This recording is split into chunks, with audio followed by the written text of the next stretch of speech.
Lots of people in American jails are here for drug use. And that's ironic because the people who make the laws and enforce them, many of them admit they use drugs. Which of you are ready to admit to having used marijuana in the past? Senator Kerry, yes or no? Yeah. Yes. Edward? Yes. The audience applauds. And I didn't like it and didn't inhale. I inhaled frequently. That was the point. Everyone laughs. Yet these same politicians oversee a system that does this. Drug raids like this one happen in America more than 100 times every day. What did I do? Neil Franklin once led such raids. You've locked up hundreds of people for drugs? Absolutely, and have been responsible for thousands being arrested. You felt good about it? Yeah, we really thought these drugs made people evil. But 10 years ago, Franklin decided that drugs, even hard drugs, do much less harm to Americans than the drug war. Drugs can be and are in many cases problematic, but the policies that we have in place to prohibit their use are 10 times more problematic. Conducting drug raids is one thing that changed his mind. On this raid, a SWAT team broke into this family's house, shot their dog. Did you shoot my dog? Once inside, they didn't find any drugs. The owner was just charged with possessing drug paraphernalia. We just don't end up with dogs being shot. We end up with kids being shot. We end up with search warrants being served on the wrong home, and innocent people on the other side of the door thinking that they are protecting their home. We should be kicking down more doors. Paul Chabot was a White House drug czar advisor under President Bush and Clinton. They're not kicking the door if somebody's smoking a doobie on their couch. They're kicking the door of somebody who's a violent person with a known history to be dangerous. When they get it right, sometimes they make mistakes, terrorize people. Because that accident happens should not be the reason that we do away with the program. Do away with it, says Franklin. It didn't stop drug use, but it created violence. Tens of thousands of people are dying. Not because they get high on drugs, but because when something's illegal, it's sold on the black market, and that causes crime. Drug dealers can't call the cops if someone tries to steal their supply, so they arm themselves to the teeth and form gangs.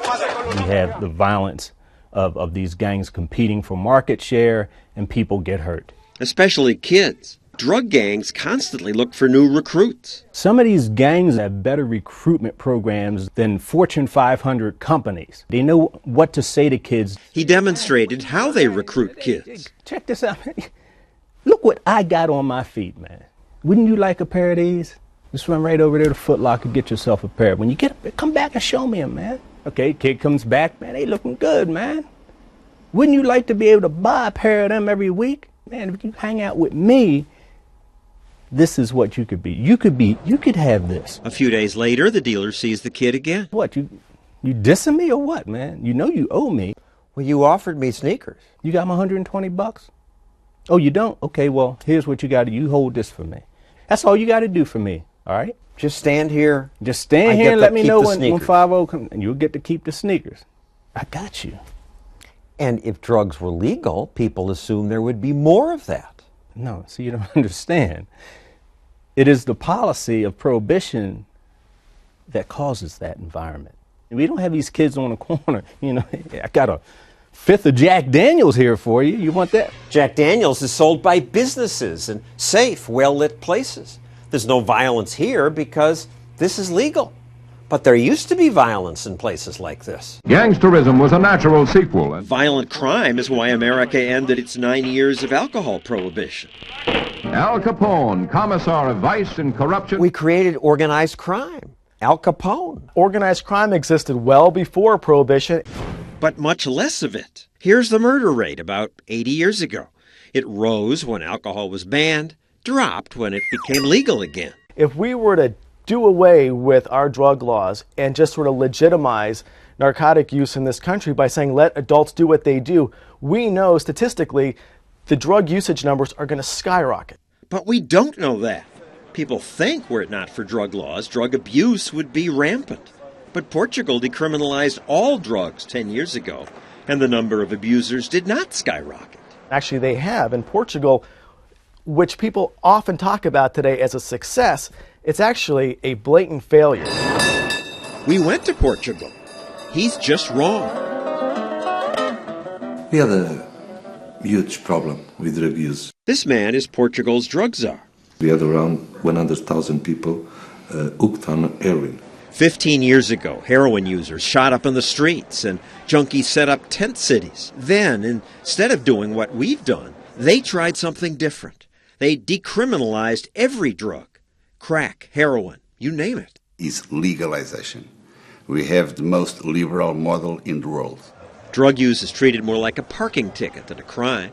People caught with drugs, like this man found with hash, get a slap on the wrist, sometimes a fine. When the law passed, did stoned people run wild in the streets, taking heroin and crack? That's so not true. This woman served in Portugal's parliament. People now take a more responsible attitude towards certain drugs. There's no police after them to choose for them. Despite that freedom, independent studies found that the number of people who say they regularly do drugs stayed about the same. And more importantly, the numbers of addiction itself decreased a lot. We saw this woman openly smoking a joint near some police officers. But we saw more public drinking than drug use. Drug abuse is down, say authorities, and drug crime is down. The police forces were a little bit suspicious. At first, this police inspector had doubts about the law, but now he says it works. The level of conflicts on the street are reduced. Drug-related robberies are reduced. In fact, now the police are not the enemies of the consumers. And teen drug use is down. It brought some peace to these debates. But in America, the drug war rages on.